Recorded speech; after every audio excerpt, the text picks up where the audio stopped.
નમસ્કાર મિત્રો, ક્વેશ્ચન સિરીઝમાં આપનું સ્વાગત છે। જોઈએ આપણે આજનો ક્વેશ્ચન શું છે તો કે આજે હું તમારા માટે લઈને આવ્યો છું એક સરસ મજાનો ક્વેશ્ચન। તમે જો who can count the stars in the sky, who can count the stars in the sky પ્રશ્ન છે। શું છે પ્રશ્ન? પણ તમે સૂચના જુઓ શું કરવાનું છે સાહેબ આ પ્રશ્નનું, તો સૂચના જુઓ, change the voice, voice change કરવાનો છે। વોઇસ એટલે સાહેબ અવાજ થાય પરંતુ અહીંયા અલગ વસ્તુ છે, બરાબર। વોઇસ તો કે શું છે, કયો વોઇસ? વોઇસ એટલે શું તો કે એક્ટિવ અને પેસિવ। વોઇસ એટલે શું? એક્ટિવ અને પેસિવ। અહીંયા જે આપણું વાક્ય આપ્યું છે એ આપણને એક્ટિવ વોઇસમાં આપ્યું છે કારણ કે અહીંયા સબ્જેક્ટ છે ઇમ્પોર્ટન્ટ છે। તો એક્ટિવ વોઇસમાં જ્યારે આપેલું હોય આપણે એને શેમાં બદલવાનું છે? પેસિવ વોઇસમાં બદલવાનું છે, બરાબર। તો કે પેસિવ વોઇસમાં બદલવું હોય તો સાહેબ શું કરવું પડે? તો જુઓ ધ્યાન રાખો, જ્યારે પણ હુ થી પ્રશ્ન આપણને એક્ટિવ વોઇસમાં આપ્યો હોય ત્યારે હુ થી, તો હંમેશા યાદ રાખવાનું હુ ને આપણે ચેન્જ કરી અને બાય હુમ લખવાનું। શું લખવાનું? બાય હુમ।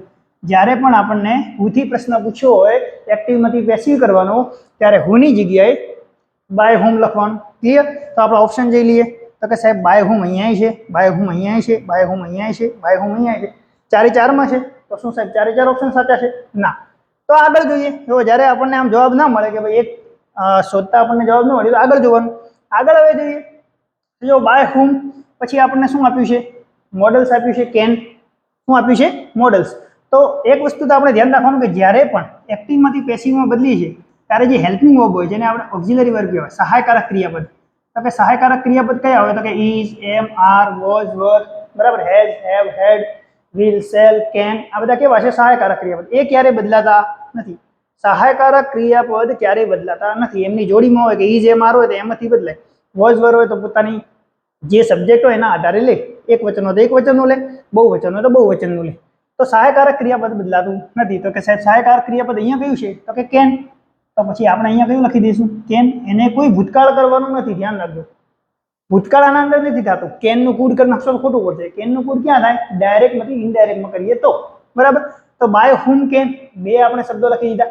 હવે સાહેબ જોઈએ ઓપ્શન, હા તો કે બાય હુમ કેન અહીંયા આપ્યું છે, બાય હુમ કેન અહીંયા આપ્યું છે, બાય હુમ કુડ સાહેબ અહીંયા તો કુડ આપ્યું તો કે ઓટોમેટિકલી એ ઓપ્શન આપણો નીકળી ગયો, ડિલીટ।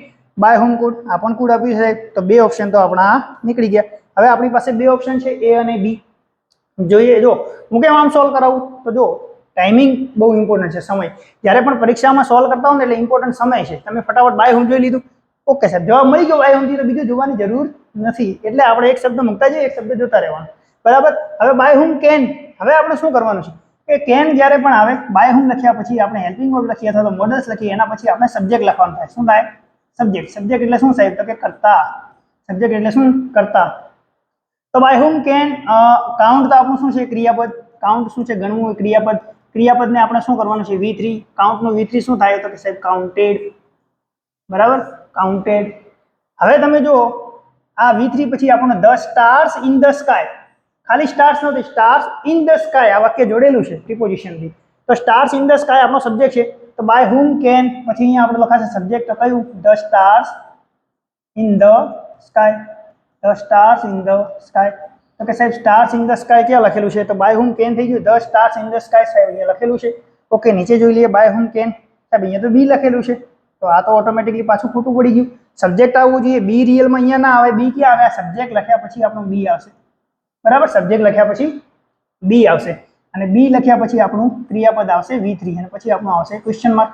આવી વાક્ય રચના બને કારણ કે કેન છે ને, જ્યારે મોડલ આવે ને, can, could, shall, should, may, might, will, would, shall, should આ બધા આવે તો મોડલને શું લાગે? અહીંયા બી લાગે જ્યારે એક્ટિવમાંથી પેસિવમાં જાવ તો અહીંયા બી રિયલમાં છે સાચું પરંતુ એની જગ્યા ખોટી છે, બરાબર।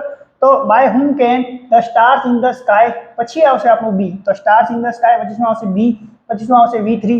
V3 કહ્યું તો કાઉન્ટ, કાઉન્ટનું V3 કયું કર્યું? કાઉન્ટેડ। એટલે ઓટોમેટિકલી આ ઓપ્શન ખોટો થઈ ગયો। આપણી પાસે કયો ઓપ્શન બચ્યો? આ ઓપ્શન બચે છે, બરાબર। તો આવી રીતે આપણે પ્રશ્નને સોલ્વ કરવાનો, ધ્યાન રાખવાનું હુ આવે તો બાય હુમ, કેન આ બધા હેલ્પિંગ વર્બ આવે એને બદલવાના નથી। આ મોડલ્સ આવે તો એની સાથે શબ્દ લાગે બી, બરાબર। જે ક્રિયાપદ હોય એને આપણે V3 કરવાનું, સબ્જેક્ટનું ધ્યાન રાખવાનું। તો આવી રીતે આપણે સોલ્વ કરશું। હુ વાળા પ્રશ્નો ઘણી વખત પૂછાય છે, બરાબર, અને ધ્યાનથી સમજી લેજો। ઓકે, આઈ હોપ કે તમને સારી રીતે ખબર પડી ગઈ છે। ઓપ્શન કયો હતો આપણો? એ। ઓકે, ધન્યવાદ।